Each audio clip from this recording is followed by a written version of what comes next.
এখন যেমন আমরা কিশোর-কিশোরী ১৩ থেকে ১৮ বছর বয়সে যারা আছে। এই বয়সে সবচেয়ে সাধারণ মাথা ব্যথা হলো মাইগ্রেন অর্থাৎ একপাশে তীব্র ব্যথা।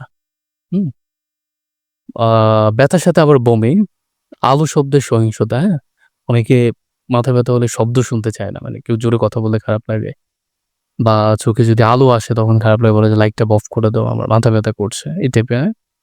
টেনশন, হেডেক, মানসিক চাপ, পরীক্ষার ভয়, হ্যাঁ? পড়াশোনার স্ট্রেস এই কারণে কিন্তু মাথা ব্যথা হয়ে থাকে। মোবাইল বা কম্পিউটার ব্যবহারের কারণেও কিন্তু চোখের চাপ একটা পড়ে, হ্যাঁ? এই চাপের কারণেও অনেক সময় মাথা ব্যথা হয়।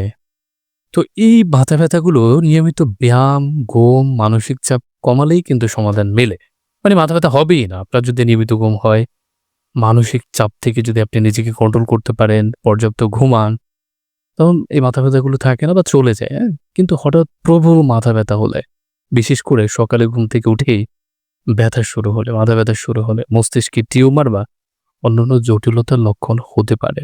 জি, দ্রুত ডাক্তারের কাছে যেতে হবে, হ্যাঁ? এই টাইপের মাথা ব্যথা যদি হয়, হ্যাঁ? এ বয়সে আ শিশুরা কিন্তু আ বলতে পারে না বা তারা বলে না, হ্যাঁ? যারা অভিভাবক আছে বা ফ্যামিলি গার্ডিয়ান আছে তারা কিন্তু এই বিষয়গুলো লক্ষ্য করতে হবে। এখন